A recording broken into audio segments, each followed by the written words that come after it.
Bienvenidos a una emisión más de Extracto, el programa especializado en información de ciencia, tecnología y cultura. Una producción de la Agencia Informativa de Educación de México que nos muestra a los protagonistas del sistema educativo y sus aportaciones, el contexto donde se desenvuelven las instituciones, los maestros y lo más importante de todo esto, ustedes los estudiantes. 30 minutos con lo mejor de la información en educación y su actualidad.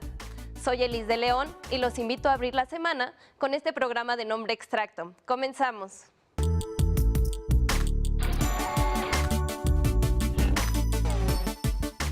Las caravanas migrantes son el tema que más nos mantiene atentos en estos días. Una de las distintas problemáticas que desprende este fenómeno social es la educación de los jóvenes y los niños.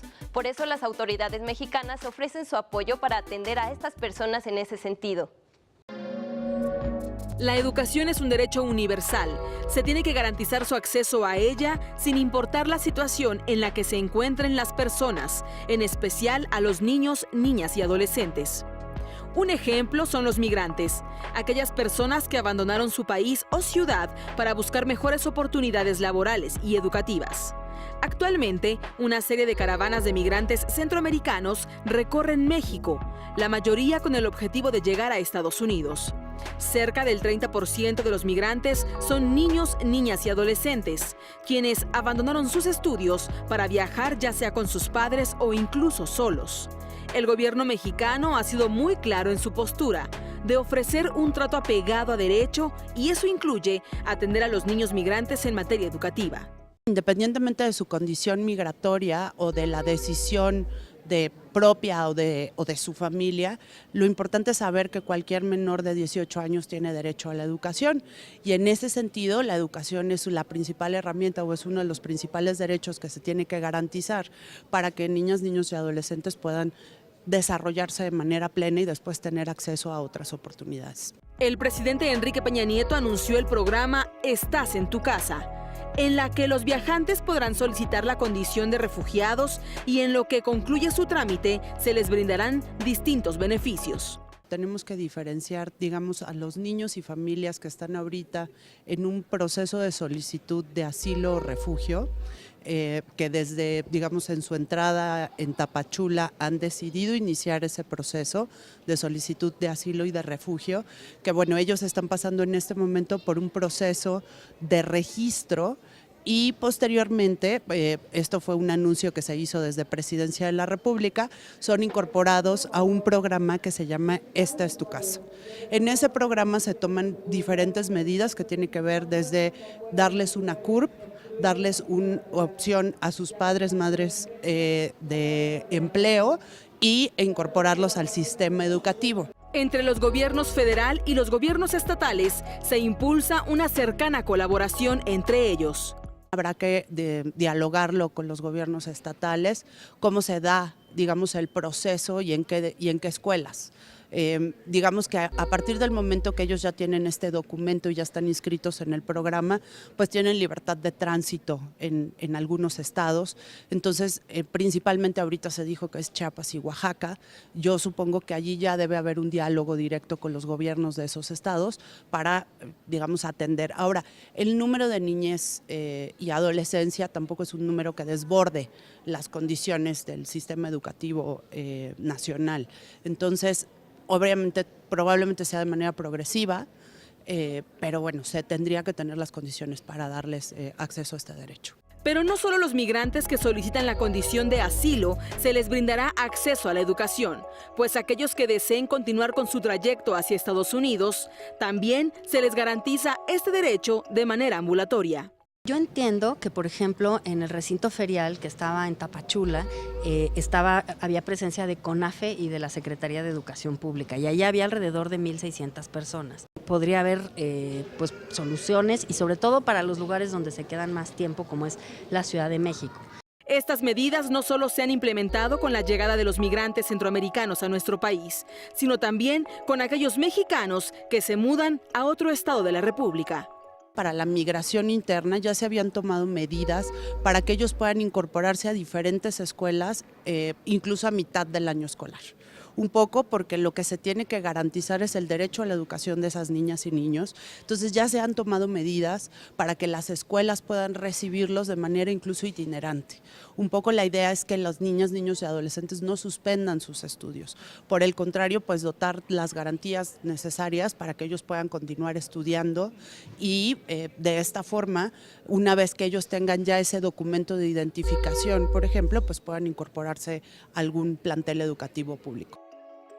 Y para ampliarnos el panorama sobre el tema de migración y educación, nos acompañaron esta mañana Francesca Fontanini, oficial regional de Información Pública de la Oficina del Alto Comisionado de las Naciones Unidas para los Refugiados, y la abogada especialista en migración, Janet Moreno. Primero nos platicaron cuál es la ayuda que sus instituciones ofrecen. La funzione principale di Acnur principalmente è informar a los miembros de la caravana porque digamos, estamos enfrente a un movimiento migratorio mixto. Hay personas que huyeron por motivo económico, pero también hay personas que huyeron de la violencia, de la persecución. Esto es muy evidente cuando estamos hablando con mujeres, niños, menores no acompañados, personas de la comunidad LGBTI, ancianos. Entonces, para ellos en particular es fundamental saber sobre su derecho, en particular el derecho de pedir asilo. Entonces nosotros lo que estamos haciendo en coordinación con otros socios es informarlo sobre este derecho que le puede salvar la vida a esas personas que se encuentran en esta situación y además ayudar a la Comar, la Comisión Mexicana de Ayuda para los Refugiados, en el preregistro de la persona que quieren pedir la condición de refugio y también canalizar justamente a la Comar para que presenten su solicitud de condiciones de refugio. Fui invitada por Agenda Migrante para proporcionar un taller aparte de la caravana. Lo hicimos el día viernes, pues estuvieron aproximadamente 4.000 a 5.000 personas ahí y tratamos de transmitir los derechos fundamentales del migrante, ya sea en su recorrido por México, así también cuando se acerquen a la frontera con Estados Unidos. Derechos básicos, qué hacer cuando tengan el primer encuentro con algún oficial de CBP, que es la patrulla fronteriza, qué hacer para aquellos que vengan huyendo persecución, que tengan miedo creíble de regresar a su país, identificar esos casos particulares donde verdaderamente pudieran ser elegibles para aplicar para asilo y cumplen con la condición de ser un refugiado, el cual es un estándar pues muy elevado. Entonces era la finalidad de brindarles objetividad y transmitir información clara y precisa, también para que no tengan la idea de que va a ser sumamente sencillo llegar a Estados Unidos, ingresar, no ser puestos en detención y obtener un permiso de trabajo, que es lo que muchos de ellos piensan. Claro. Entonces creo que la información se dio, se brindó y muchos de ellos quedaron pues al menos con el conocimiento de sus derechos básicos. Después nos dijeron cómo han percibido la presencia de los niños en este exilio. Mire, eso es un fenómeno que en los últimos 2 o 3 años se ha detectado. Más y más están llegando menores no acompañados, pero también mujeres solas, madre de familia, con a cargo varios niños hasta bebé. Esto indica también la situación desesperada que ellos están viviendo en su propio país, porque la mayoría de esas mujeres de sola que se han unido a esta caravana con su niño nos estaban diciendo: yo me he huido para dar un futuro mejor a mis hijos. Entonces no puede tener, digamos, una infancia como pueden tener cualquier niño en cualquier país, cosa que a nosotros no nos parece, ¿no? Y cosas que para nosotros son normales, para ellos no son del todo. Claro. Esto entonces indica también esas mujeres que arriesgan de venir sola acá para salvar la vida de su hijo, deben de estar en una situación desesperada. La abogada nos dijo desde cuándo empezó este fenómeno de los menores migrantes y nos indicó cómo se pueden ayudar a estos pequeños en materia legal. Así es, la crisis empezó desde hace más de una década, pero se vio fuertemente a partir del 2012 con todas estas oleadas de niños y de adolescentes no acompañados que trataban de ingresar a territorio de Estados Unidos. En ese entonces el presidente Obama pues trató de hacer una acción ejecutiva para proteger a esos menores. Entonces actualmente todavía sigue en rigor, aparte del asilo que ellos pueden solicitar a aquellos que califiquen, también es una protección que es una visa juvenil.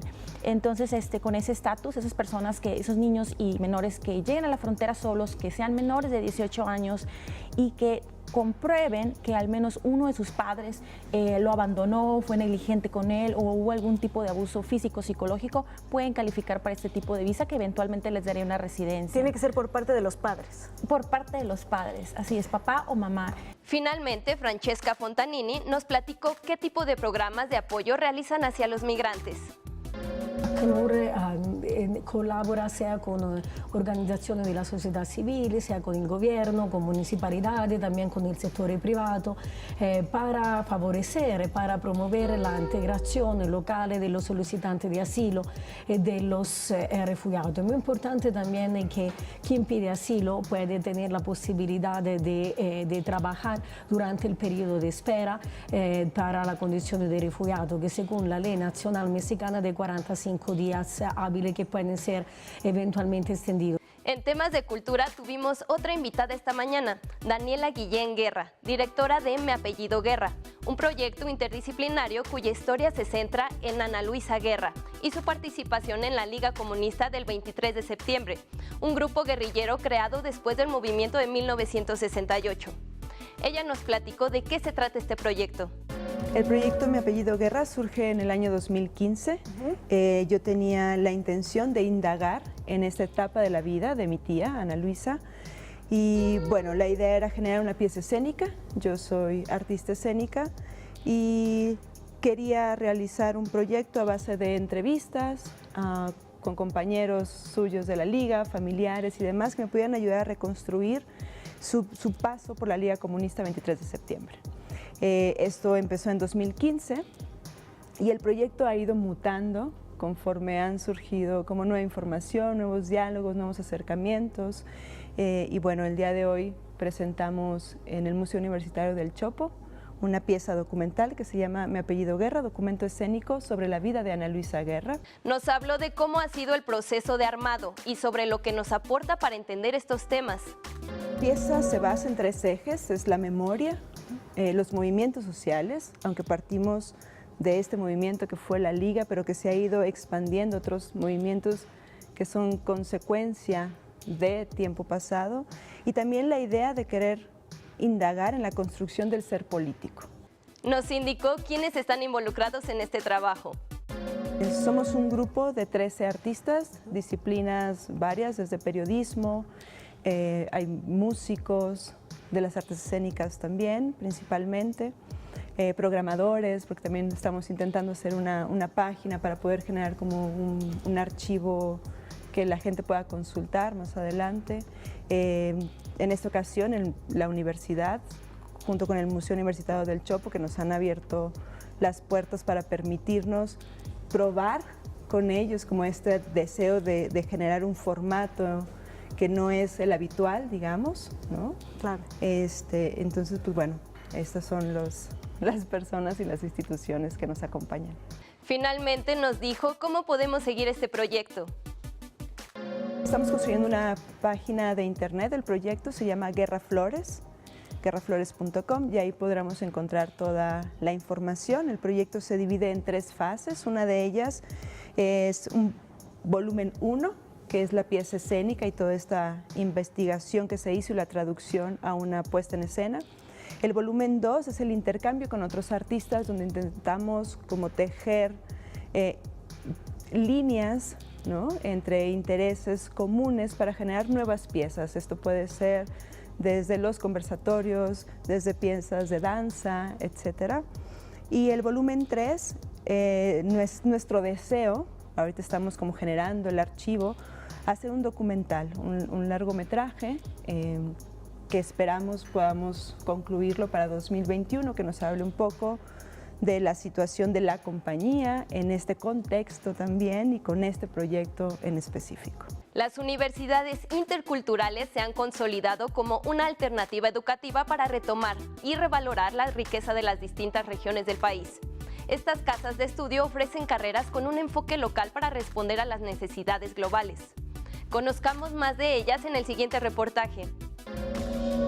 Las universidades interculturales son instituciones públicas de educación superior que tienen como objetivo generar procesos formativos con alto grado de pertinencia social, para recuperar y resaltar la importancia de las lenguas originarias y los pueblos indígenas. Bajo el modelo educativo de la Coordinación General de Educación Intercultural y Bilingüe, los jóvenes estudiantes se comprometen a preservar las expresiones culturales para fortalecer las raíces y tradiciones del país. El Estado, al crear este centro educativo, acerca la educación a los pueblos originarios, ¿no? Para no descontextualizar a los jóvenes. Eso es bueno, porque acerca la institución educativa al pueblo. Entonces, los jóvenes no tienen necesidad de salir de su contexto. Se pretende o se busca que el alumno, una vez que egrese de la universidad, los conocimientos adquiridos en ella sirvan para la comunidad y que transforme la vida de mucha gente que vive muchas desigualdades, muchas injusticias. Y bueno, los jóvenes son los que tienden a regresar a su comunidad y apoyar a toda la gente en donde viven. 11 universidades de todo el país trabajan con 4 ejes transversales: disciplina, sociocultura, vinculación comunitaria y lengua y cultura, a través de 32 licenciaturas, 6 maestrías y 4 doctorados. La ubicación de estas casas de estudio favorece la posibilidad de que alumnos de diversas regiones tengan acceso a la enseñanza, sin olvidar sus características propias y distintivas, como es el caso de la Universidad Intercultural del Estado de Puebla.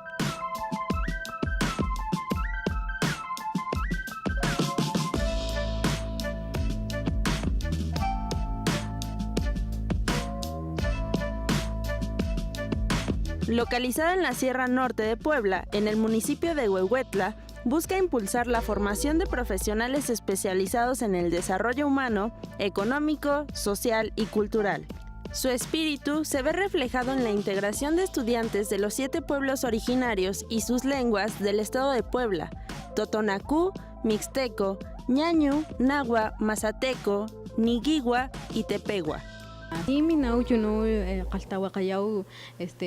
Universidad Intercultural del Estado de Puebla, Ileuca, Cachillau y Guantu, Cachillau, Xnincan aún aquí, Cachiquincan, pues alistan a Ninas Cojau, a Ileuca, Tlanas Cojau, y pues na Xni Yiquinin, Yunukminau, na masinillao guantin que compañeros, pues masinillao guantu ay yiquinin cachillao y chuna ay leuca ta ay leuca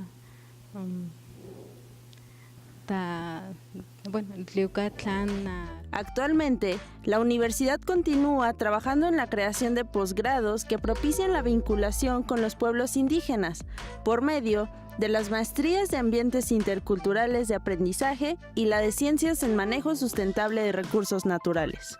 La importancia de la maestría en ambientes interculturales de aprendizaje radica en que es una respuesta al contexto de diversidad que caracteriza esta región, la región nororiental del estado de Puebla, ¿no? Es responder a estas características de la población, como ya le mencionaba, la pérdida, el desplazamiento de los elementos culturales de la población indígena.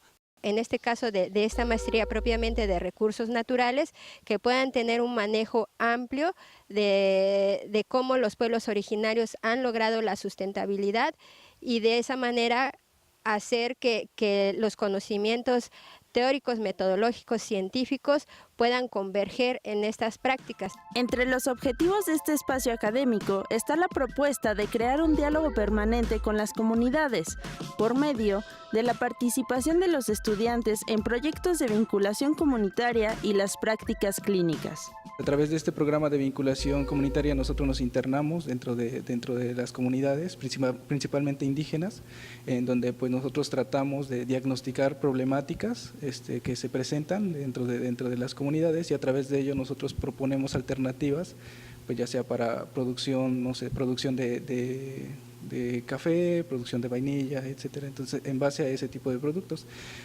también lo que se busca es que a través de conocer las vulnerabilidades de las comunidades, pues también, por ejemplo, desarrollar proyectos que tengan que ver con ordenamientos territoriales, ordenamientos ecológicos territoriales, entonces ese tipo de proyectos. El estar en contacto con ellos es conocer lo que ellos necesitan, lo que requieren y cómo nosotros podemos apoyarles.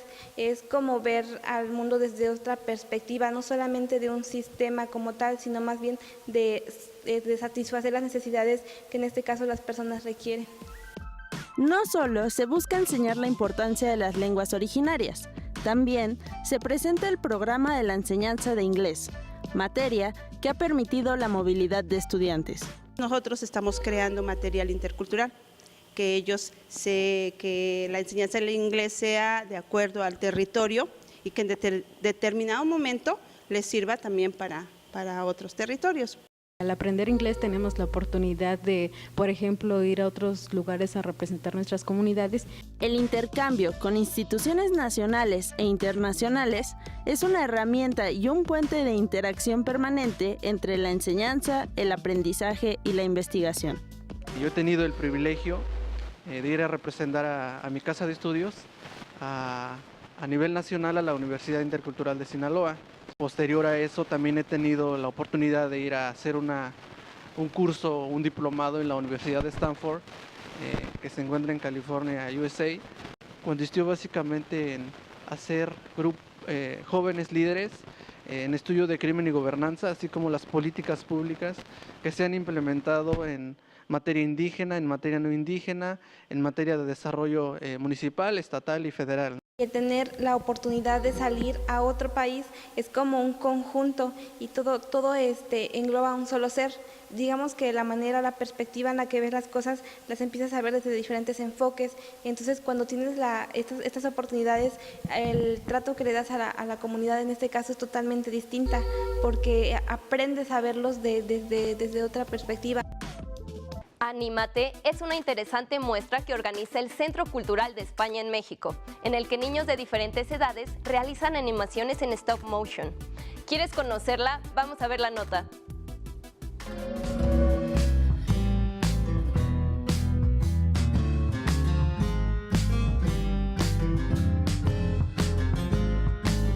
El Centro Nacional de las Artes albergó el cuarto encuentro de cortometrajes Anímate. Llegaron las vacaciones. Crea divertidas historias y cuéntalas a través de un cortometraje. Anímate a animar. Taller de stop motion para niños y niñas. Consulta fechas y sedes. ¡Es gratis! 774 niños, niñas y jóvenes de diferentes partes de la República se reunieron con su familia y amigos para disfrutar de 57 producciones en stop motion hechas en el Laboratorio de Ciudadanía Digital que forman parte del Centro Cultural España. Bueno, el Anímate se enmarca dentro del Laboratorio de Ciudadanía Digital, que es una iniciativa de la Fundación Telefónica y del Centro Cultural de España en México, y lo que tenemos son unos ejes transversales como pueden ser el medio ambiente, el género, la convivencia, la lucha contra la desigualdad. Entonces los chicos trabajan con nuevas herramientas del siglo XXI, con la informática, con la animación, en temáticas que creemos que van a ser muy poderosas a la hora de conformar su formación y su futuro. En esta muestra se pudo disfrutar a originales personajes como animales fantásticos, alebrijes, brujas, nahuales y héroes enmascarados en divertidas historias contadas a través de la imaginación de los niños. El calcetín perdido de la pantera. Se trata de que una pantera colecciona calcetines y un día ya no estaba su par favorito y su vecino, que era un halcón, le ayuda a buscarlos. Y al final se encuentran con que los habían vendido en Facebook y los tenían una sirena y le piden una cura contra sarampión de sirena para darles los calcetines y al final festejan con alitas. La fuerza del agua. ¿Cómo podemos cuidar el agua? Y cómo llegamos aquí y lo que podemos hacer, y como el filtro que podemos reciclar agua. Anímate es un programa de formación audiovisual que apoya la creación de espacios para que los más pequeños puedan desarrollar su creatividad para generar contenidos que fomenten la libertad de expresión. De la mano de talleristas, niñas y niños aprenden conocimientos básicos de la animación y el uso de las nuevas tecnologías para la creación de sus cortos. Bueno, yo creo que son dos partes. Por una parte, las nuevas herramientas digitales. Estamos en un mundo ya completamente digitalizado y los chicos tienen que estar ya preparados a sacarle todo el potencial que tienen. Y en segundo lugar, son ya conceptos como los que he dicho antes, que son de toda la vida, pero que los chicos tienen también que aprender a jugar con ellos y a pensar en ellos y a expresarlos. Para empezar, les enseñamos primero lo que era respetarse uno mismo como niños, dar unas reglas de convivencia para una cultura de paz. Posteriormente les enseñamos todo lo que era la animación, el pixelaje, el stop motion, y todo culminó con un cortometraje realizado por ellos. La muestra Anímate fue presentada como parte de las actividades de la Feria Internacional del Libro Infantil y Juvenil.